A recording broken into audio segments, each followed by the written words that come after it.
चलो देखो जी, मैंने आप लोगों को कंटिन्यूटी में तीन तरह के कंटिन्यूस करना बताया था, तीन तरह से कंटिन्यूस करना बताया था फंक्शन को। एक था कंटिन्यूटी एट अ पॉइंट, ध्यान होगा आप लोगों को। एक था कंटिन्यूटी इन एन इंटरवल, और एक था एल्जेब्रा ऑफ कंटिन्यूस फंक्शन। आज हम एल्जेब्रा ऑफ कंटिन्यूस फंक्शन पे कुछ क्वेश्चन देखेंगे, ठीक है ना। तो उससे पहले एक क्वेश्चन लिख लो।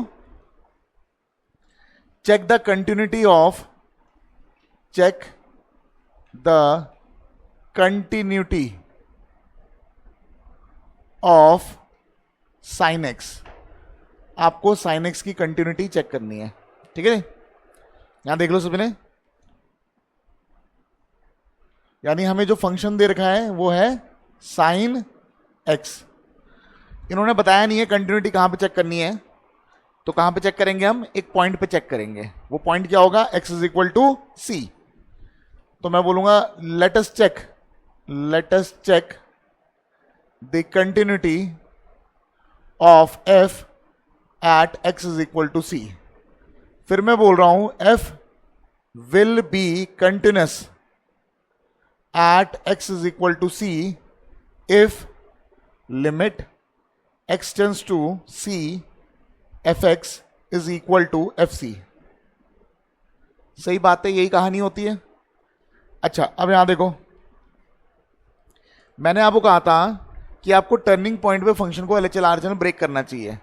तो बेसिकली वो पॉलिनोमियल्स के बारे में बोल रहा था मैं मेनली, लेकिन अगर पॉलिनोमियल के अलावा कोई भी फंक्शन आए तो हमेशा ही ब्रेक करना चाहिए। समझ में आ गई बात? ठीक है ना।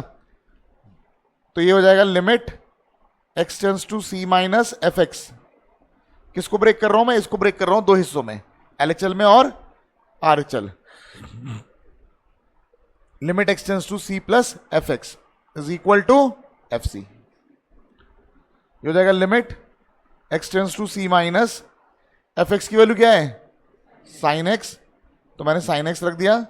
Limit x tends to c plus, यहां भी आ जाएगा sine x is equal to F C, यानी कि साइन c। बताओ जी, बात समझ आ गई? x tends to c minus, मैं पहले भी बता चुका हूं, c माइनस कोई वैल्यू नहीं होती है। c माइनस बस एक सिंबल होता है जो ये बताता है कि हमें c से पहले वाली वैल्यू पुट करनी है, जस्ट पहले वाली, बगल वाली वैल्यू, यानी कि लेफ्ट हैंड नेबरहुड पुट करना है। तो कैसे करते हैं हम लोग? x की जगह पे हम लोग क्या रखेंगे? c माइनस, कुछ ना कुछ माइनस करना पड़ेगा ताकि हम c से पहले पहुंच सके। तो c माइनस h, और यहां बोल दिया लिमिट h टेंड्स टू 0। ये हो जाएगा लिमिट h टेंड्स टू 0 और जगह sine c plus h is equal to sine c। सबको बात समझ आ गई? इसके बाद ये हो जाएगा लिमिट h टेंड्स टू 0। अच्छा, मैंने आप लोगों को बताया था कि आप डायरेक्ट वैल्यू पुट कर सकते हो, लेकिन पॉलिनोमियल में, अगर इनडिटरमिनेट फॉर्म ना बन रहा हो। पॉलिनोमियल में बोला था मैंने, इनमें मत किया करो, ठीक है ना।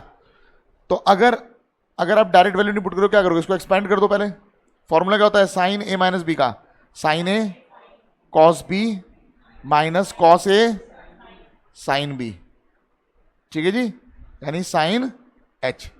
क्लियर हो गई बात?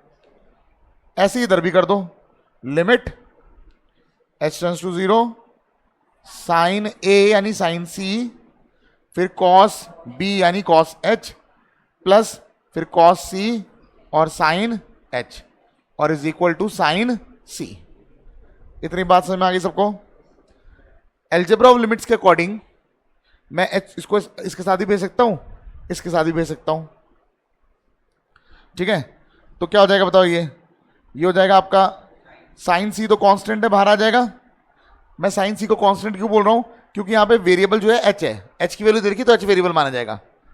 तो जाएगा limit h tends to 0 cos h minus, यहां पे साइन एच वेरिएबल है, कॉस सी कांस्टेंट है, तो जाएगा limit h tends to 0 sine H.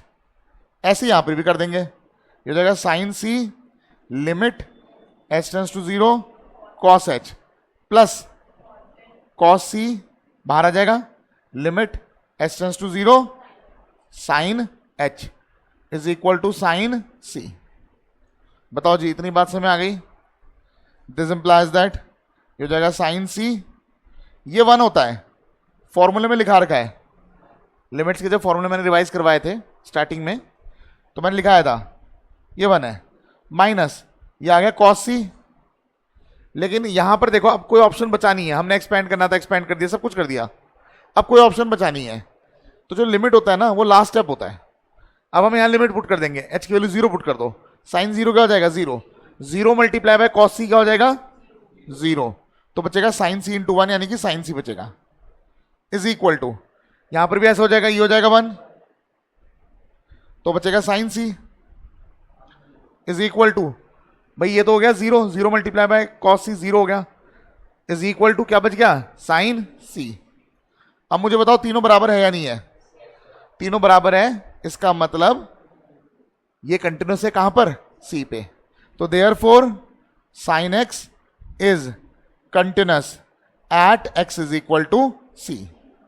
जिस तरह मैंने साइन करना बताया आपको इसी तरह कॉस भी करना है ना। अब ना बुक में क्वेश्चन है, क्वेश्चन नंबर 21 है शायद, एक बार चेक करना जरा, जिसमें शायद प्रूफ करना है sine x plus cos x जो है कंटिन्यूस है, चेक करो, sine x dot cos x जो है कंटिन्यूस है ना, साइन एक्स माइनस है या डिवाइड है, देखो चेक करो माइनस। मेरी बात सुनो, क्वेश्चन नंबर 21 इसके 2-3 पार्ट दे रखे हैं, एक तो बोला है sine x plus cos x continuous है, एक बोला है sine x minus cos x continuous proof करो, और थर्ड पार्ट बोला है sine x multiply by cos x continuous proof करो। समझ आ गई बात, हम ऑलरेडी क्या कर चुके हैं कंटिन्यूस साइन एक्स कर चुके हैं, इसी तरह कॉस एक्स भी कर लोगे सिमिलरली, हो जाएगा। जब sine x and cos x दोनों कंटिन्यूस हो गए तो मैं मतलब ये करने से पहले क्वेश्चन नंबर 21 में ये पूरा करना है, कॉस एक्स पूरा करना है, और लास्ट में बोलोगे we know that if f and g are continuous at x is equal to c, then ठीक है, then number 1 f plus g is continuous at x is equal to c, therefore sin x plus cos x is continuous at x is equal to c। सबको बात समझ आ गई। Similarly f minus g is continuous at x is equal to c, ये सब कहां से आ रहा है, ये मैंने पहले दिन आपको पढ़ाया था, ठीक है ना। तो f minus g is continuous at x is equal to c, therefore sin x minus cos x is continuous at x is equal to c। और थर्ड पार्ट हो गया sin x f g is continuous at x is equal to c, therefore sin x multiply by cos x is continuous at x is equal to c। तीनों part मैंने एक साथ कर डाले। पहले क्या करना था, साइन एक्स को कंटिन्यूस करना है, फिर क्या करना है कॉस एक्स को कंटिन्यूस करना है, और लास्ट में आपने ये थ्योरम का यूज करना है। सबको बात समझ आ गई, कोई दिक्कत तो नहीं।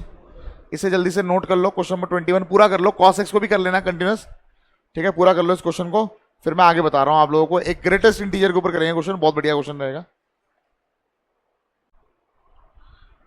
चलो जी नेक्स्ट क्वेश्चन देखते हैं। Check the continuity of fx is equal to, क्या पढ़ते हैं इसे, ग्रेटेस्ट इंटीजर x, याद है, या फिर इसे बोलते हैं floor function. Check the continuity of fx is equal to greatest integer of x at all integers. कहां पे चेक करने के लिए बोला है मैंने, इंटीजर्स पे। अच्छा, अगर आपको ग्रेटेस्ट इंटीजर फंक्शन का ना ग्राफ याद हो तो आपने देखा होगा इंटीजर्स पे ही वो ब्रेक होते थे, इंटीजर्स पे ही टूटते थे, इसका मतलब ये इंटीजर्स पे ही डिसकंटिन्यूस है। समझ आ गई बात, मैं करके भी दिखाता हूं कैसे। तो मैंने कहा let us check the continuity of fx is equal to greatest integer of x at x is equal to c which belongs to integer। मैं c पे चेक कर रहा हूं, और c क्या है, c कोई इंटीजर है। समझ आ गई बात, मैं बोल रहा हूं f will be continuous at x is equal to c if limit x tends to c f x is equal to F c. समझ आ गई बात? मैंने इससे पहले वाले क्वेश्चन में बताया था LHL RHL में ब्रेक करना होता है कब? अगर पॉलिनॉमियल में टर्निंग पॉइंट दिया था तो टर्निंग पॉइंट में ब्रेक कर दो, लेकिन बाकी कोई भी फंक्शन आए, जैसे इससे पहले sin x आया था तब भी LHL RHL में ब्रेक किया था, ठीक है? पॉलिनॉमियल के अलावा कोई भी आए हमेशा ब्रेक करने की आदत डालो। तो मैं इसको LHL RHL में ब्रेक कर रहा हूं। That is limit x tends to c minus F x is equal to limit x tends to c plus fx is equal to fc. This implies that limit x tends to c minus function क्या दे रखा है? Greatest integer x, हाँ है ना? Limit x tends to c plus greatest integer x is equal to fc यानी equal to c। अगर मैं c direct रख दूंगा तो आएगा ग्रेटेस्ट इंटीजर ऑफ c। सही है? c is some integer, c integer है कोई।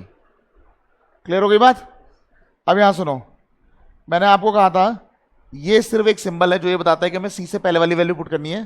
तो यहाँ पे x में जाएंगे और c से पहले वाली वैल्यू पुट करने के लिए c में से कुछ माइनस कर देंगे।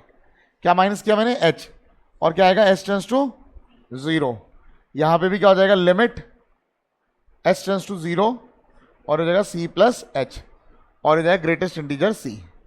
अच्छा, मैंने कहा था ना लिमिट पुट करना लास्ट ऑप्शन होता है, अभी लास्ट ऑप्शन आया नहीं है। देखो जरा, c में से, c क्या है? कोई इंटीजर है। एग्जाम्पल के तौर पे मान लेते 2 है। अगर 2 में से हल्की सी वैल्यू माइनस करूंगा, h 0 नहीं है, h बहुत छोटी वैल्यू है। समझ में आ गई बात? अगर 2 में से बहुत हल्की सी वैल्यू माइनस करूंगा 1 पॉइंट समथिंग पहुंच जाएगा, और 1 पॉइंट समथिंग अगर पहुंच जाएगा तो उसका ग्रेटेस्ट इंटीजर अगर मैं निकालूंगा तो वो क्या आएगा? 1। समझ में आ गई बात? इसी तरह अगर c इंटीजर है, c में से अगर हल्की सी वैल्यू माइनस करूंगा तो इससे पहले वाले इंटीजर पहुंच जाएगा, यानी c से बन जाएगा c minus 1, c minus 1 point something. समझ आ गई बात? उसका ग्रेटेस्ट इंटीजर लेंगे तो क्या आएगा? c minus 1।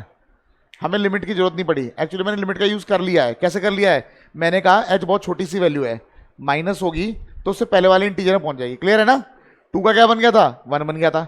अगर मान लो एग्जाम्पल के तौर पर इंटीजर है 8 में से छोटी सी वैल्यू माइनस करूंगा 7 पॉइंट समथिंग आएगा, उसका ग्रेटेस्ट इंटीजर लूंगा 7 आएगा, तो एक इंटीजर कम आ रहा है, तो c इंटीजर था, c माइनस 1 आ गया। क्लियर है? अच्छा, इसमें कुछ फर्क नहीं पड़ेगा। कैसे? अगर c कोई इंटीजर है, लेट्स से 8 है, 8 में अगर छोटी सी वैल्यू ऐड करूंगा तो 8 पॉइंट समथिंग रहेगा, उसका ग्रेटेस्ट इंटीजर 8 ही रहेगा, तो यानी c का क्या रहेगा? c।